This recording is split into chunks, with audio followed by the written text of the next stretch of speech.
Brought to you by V-Guard, co-powered by Sensodyne and Vimal. ಬಾಯಲ್ಲಿ ಹೇಳಿ ಕೇಸರಿ. Associate sponsor Ultratech Cement. Co-sponsored by Saptagiri NPS University. ಇನ್ನು ದೆಹಲಿಯಲ್ಲಿ ನಡೀತಾ ಇರುವಂತಹ ಕಾಂಗ್ರೆಸ್ ಕಾರ್ಯಕಾರಿಣಿ ಸಮಿತಿ ಸಭೆ ಈಗ ಅಂತ್ಯವಾಗಿದೆ. ಇನ್ನೇನು ಕೆಲವೇ ಕ್ಷಣಗಳಲ್ಲಿ ಕಾಂಗ್ರೆಸ್ ನಾಯಕರು ಸುದ್ದಿಗೋಷ್ಠಿಯನ್ನು ಕೂಡ ನಡೆಸಿ ಏನೆಲ್ಲ ಆಯಿತು, ಚರ್ಚೆಗಳಾಯಿತು ಅನ್ನುವಂಥದ್ರ ಬಗ್ಗೆ ವಿಸ್ತೃತವಾಗಿ ಮಾಹಿತಿಯನ್ನು ಮಾಧ್ಯಮಗಳಿಗೆ ನೀಡ್ತಾರೆ. ಇವತ್ತು ಬೆಳಗ್ಗೆ 11 ಗಂಟೆಯಿಂದಲೇ ಆರಂಭವಾದಂತಹ ಕಾರ್ಯಕಾರಿಣಿ ಸಭೆ ಇದು. ಪ್ರಮುಖವಾಗಿ ಇದರಲ್ಲಿ ಸೋಲು ಗೆಲುವಿನ ಲೆಕ್ಕಾಚಾರಗಳು, ಪರಾಮರ್ಶೆಗಳು ಇದೆಲ್ಲವೂ ಕೂಡ ಆಗಿದೆ. ಕಾಂಗ್ರೆಸ್ನ ಪ್ರಮುಖ ನಾಯಕರೆಲ್ಲರೂ ಕೂಡ ಇದರಲ್ಲಿ ಭಾಗಿಯಾಗಿದ್ದರು.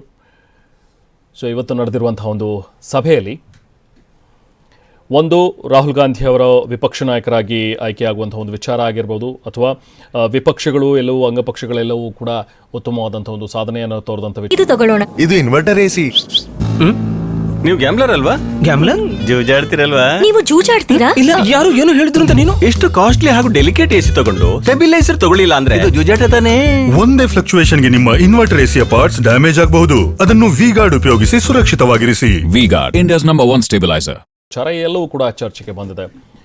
ನಾವು ಪ್ರತಿನಿಧಿ ಪ್ರಸನ್ನ ಅಲ್ಲಿಂದ ಜಾಯ್ನ್ ಆಗ್ತಿದ್ದಾರೆ, ಮಾತಾಡೋಣ. ಪ್ರಸನ್ನ, ಈಗಷ್ಟೇ ನಾವು ಮಾತಾಡ್ತಾ ಇದ್ವಿ ಏನೆಲ್ಲ ವಿಚಾರಗಳು ಚರ್ಚೆಗೆ ಬಂದಿವೆ ಇವತ್ತಿನ CWC ಮೀಟಿಂಗ್ನಲ್ಲಿ ಅಂತೇಳಿ. ಈಗಷ್ಟೇ ಅಂತ್ಯವಾಗಿದೆ, ಬಹುಶಃ ಇನ್ನೇನು ಸ್ವಲ್ಪ ಹೊತ್ತಿನಲ್ಲಿ ಸುದ್ದಿಗೋಷ್ಠಿ ಕೂಡ ಆರಂಭವಾಗುತ್ತೆ ಅಂತ ಅನ್ಸುತ್ತೆ. ಅಲ್ಲಿಂದ ಏನು ಅಪ್ಡೇಟ್ ಸಿಗ್ತಾ ಇದೆ ಈಗ ಪ್ರಸನ್ನ?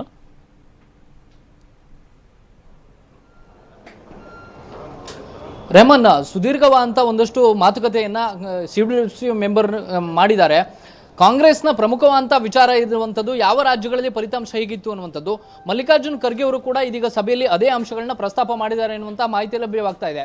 ವಿಧಾನಸಭೆಯಲ್ಲಿ ಉತ್ತಮ ಫಲಿತಾಂಶವನ್ನು ತೋರಿಸಿ ಇದೀಗ ಲೋಕಸಭೆಯಲ್ಲಿ ಎಲ್ಲಿ ಹಿನ್ನಡೆಯಾಯಿತು ಅನ್ನುವಂಥದ್ರ ಬಗ್ಗೆಯೂ ಕೂಡ ಸಭೆಯಲ್ಲಿ ಪ್ರಸ್ತಾಪ ಆಗಿದೆ.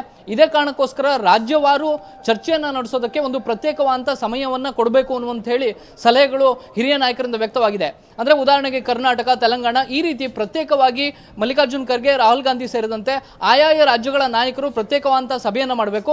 ಆ ಸಭೆಯಲ್ಲಿ ನಾವು ಆಂತರಿಕವಾಗಿ ಏನು ಒಳಪೆಟ್ಟಾಯಿತು ಅಥವಾ ಯಾವ ರೀತಿ ಹಿನ್ನಡೆಯಾಯಿತು ಅನ್ನುವಂಥ ಕೂಲಂಕುಷವಾದಂಥ ಚರ್ಚೆಯನ್ನು ಮಾಡೋದಕ್ಕೆ ಸಾಧ್ಯ ಅನ್ನುವಂಥ ಒಂದು ಅಭಿಪ್ರಾಯ ಮತ್ತು ಸಲಹೆ ರೂಪದಲ್ಲಿ ಚರ್ಚೆ ನಡೆದಿದೆ. ಈ ಕಾರಣಕ್ಕೋಸ್ಕರ ಮಲ್ಲಿಕಾರ್ಜುನ್ ಖರ್ಗೆ ಅವರು ಒಂದು ಶೆಡ್ಯೂಲನ್ನು ರೆಡಿ ಮಾಡಿಕೊಡ್ತೀವಿ, ಪ್ರತ್ಯೇಕವಾಗಿ ಒಂದೊಂದು ರಾಜ್ಯದ ಒಂದೊಂದು ಸ್ಥಿತಿಗತಿಗಳು ಹೇಗಿದ್ದಾವೆ ಅನ್ನೋದ್ರ ಬಗ್ಗೆ ನಾವು ಕೂಲಂಕುಷವಾದಂಥ ಮಾತುಕತೆಯನ್ನು ನಡೆಸಬೇಕು ಅನ್ನುವಂಥ ಮಾತನ್ನು ಹೇಳಿದ್ದಾರೆ. ಮತ್ತು ವಿಧಾನಸಭೆಯಲ್ಲಿ ಫಲಿತಾಂಶ ಚೆನ್ನಾಗಿದೆ, ಲೋಕಸಭೆಯಲ್ಲಿ ಹಿನ್ನಡೆಯಾಗಿದೆ ಅನ್ನೋದಕ್ಕೆ ಪ್ರಮುಖವಾದಂಥ ಕಾರಣಗಳನ್ನ, ತುರ್ತು ರೆಮಿಡಿಗಳನ್ನ ಜರೂರತ್ತಾಗಿ ನಾವು ಅದಕ್ಕೆ ರೆಮಿಡಿಯನ್ನು ಹುಡುಕಬೇಕು ಅನ್ನುವಂಥ ಮಾತನ್ನು ಕೂಡ ಖರ್ಗೆ ಅವರು ಪ್ರಸ್ತಾಪ ಮಾಡಿದ್ದಾರೆ. ಈ ಮೂಲಕ ಎಲ್ಲೊಂದು ಕಡೆ ಕಾಂಗ್ರೆಸ್ ಈ ರೀತಿಯ ಸ್ಪೀಡಪ್ ಅನ್ನು ಏನು ಲೋಕಸಭೆ ಚುನಾವಣೆಯಲ್ಲಿ ಕಾಯ್ದುಕೊಂಡು ಹೋಗಿತ್ತು ಅದನ್ನ ಮುಂದೂ ಕೂಡ ಅದೇ ರೀತಿಯಲ್ಲಿ ಆ ಟೆಂಪೋವನ್ನು ಕಾಯ್ಕೊಳ್ಬೇಕು ಅನ್ನುವಂತಹ ನಿಟ್ಟಿನಲ್ಲಿ ಚರ್ಚೆಗಳು ನಡೆದಿದ್ದಾವೆ. ಇನ್ನು ಕೆಲವೇ ನಿಮಿಷಗಳಲ್ಲಿ ಪತ್ರಿಕಾಗೋಷ್ಠಿ ಕೂಡ ಪ್ರಾರಂಭ ಆಗುತ್ತೆ. ವಿರೋಧ ಪಕ್ಷದ ನಾಯಕನ ಆಯ್ಕೆಗೆ ಸಂಬಂಧಪಟ್ಟ ಹಾಗೆ ಕಾಂಗ್ರೆಸ್ನ CWC ಸದಸ್ಯರ ಅಭಿಪ್ರಾಯ ಏನಿತ್ತು, ಯಾವ ರೀತಿಯ ಒಂದು ಅಭಿಪ್ರಾಯವನ್ನು ಉಳಿದಂತಹ ಸದಸ್ಯರು ವ್ಯಕ್ತಪಡಿಸಿದ್ರು ಮತ್ತು ಬೇರೆ ಬೇರೆ ರಾಜ್ಯಗಳ ನಾಯಕರು ಯಾವ ರೀತಿಯ ಮಾತುಕತೆಗಳನ್ನ ಮಾಡಿದ್ದಾರೆ ಅನ್ನುವಂತಹ ಒಟ್ಟಾರೆಯ ಅಭಿಪ್ರಾಯಗಳನ್ನ ಮತ್ತು ಈ ಸಭೆಯ ಅಂಶವನ್ನ, ಹೂರಣವನ್ನ ಪತ್ರಿಕಾಗೋಷ್ಠಿಯಲ್ಲೂ ಕೂಡ ಪ್ರಸ್ತಾಪ ಮಾಡುವಂತ ಸಾಧ್ಯತೆ ಇದೆ. ಇಲ್ಲಿ ಪ್ರಸ್ತಾಪ ಅಂತ ವಿಚಾರಗಳು ಇವತ್ತು ಸಂಜೆ ಕಾಂಗ್ರೆಸ್ನ ಸಂಸದೀಯ ಪಕ್ಷದ ಸಭೆ ಕೂಡ ಸಂಸತ್ ಹಾಲ್ನಲ್ಲಿ ನಿಗದಿಯಾಗಿದೆ. ಆ ಸಭೆಯಲ್ಲೂ ಕೂಡ ಪ್ರಸ್ತಾಪ ಆಗಿ ಅದಕ್ಕೆ ಅನುಮೋದನೆ ಸಿಗುವಂತ ಸಾಧ್ಯತೆ ಇದೆ. Rehman, thank you Prasanna. Brought to you by V-Guard, co-powered by Sensodyne and Vimal.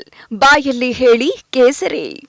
Associate sponsor Ultratech Cement. Co-sponsored by Saptagiri NPS University.